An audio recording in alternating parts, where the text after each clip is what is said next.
السلام علیکم دوستو، روزانہ اسلامک باتیں اور وظائف قرآن و حدیث کی روشنی میں حاصل کرنے کے لیے ہمارا چینل ڈیلی اصلاح لازمی سبسکرائب کیجیے۔ بسم اللہ الرحمن الرحیم۔ دوستو، آج کی ویڈیو میں ایک بہت ہی عظیم وظیفہ آپ حضرات کو بتانا ہے۔ آپ توجہ سے سنیے، خود بھی اس پر عمل کیجیے، دوست و احباب میں بھی زیادہ سے زیادہ اس کو شیئر کیجیے، چونکہ آج ہر بندہ اسی ٹو میں ہے، اسی کشمکش میں وہ بیچارہ مارا پھر رہا ہے، اور وہ کہتا ہے کہ یار میری مشکلات حل نہیں ہوتی، وہ کہتا ہے کہ یار میری مصیبتیں جو ہیں وہ دور نہیں ہوتی، وہ کہتا ہے یار محنت بڑی کرتا ہوں، حاجتیں میری پوری نہیں ہوتی ہیں، میں کیا کروں، کس کے پاس جاؤں۔ وہ بالآخر تھک ہار جاتا ہے، مایوس ہو کر بیٹھ جاتا ہے۔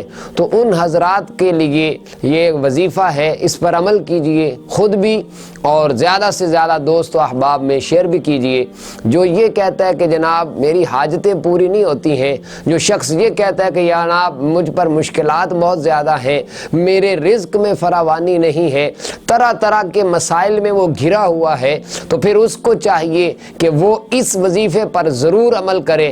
اللہ رب العزت اس کی برکت سے اس کی تمام حاجتیں بھی پوری فرمائے گا، پروردگار عالم اس کی برکت سے اس کی مشکلات بھی آسان فرمائے گا، اللہ رب العزت اس کی برکت سے اس کو دنیا اور آخرت میں بھلائیاں بھی عطا فرمائے گا۔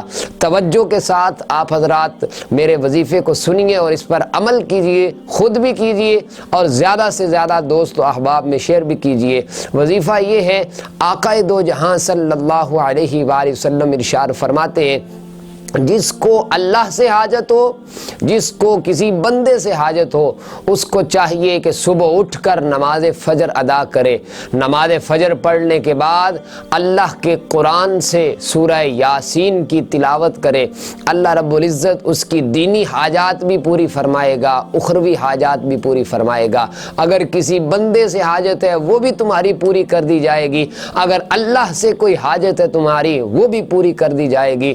تو اس وظیفے پر خود بھی عمل کیجئے، زیادہ سے زیادہ دوست و احباب میں شیئر بھی کیجئے، تاکہ زیادہ سے زیادہ لوگ اس سے فائدہ اٹھائیں اور آپ کے طرف سے یہ صدقہ جاریہ ہو جائے۔ اللہ رب العزت عمل کی توفیق نصیب فرمائے۔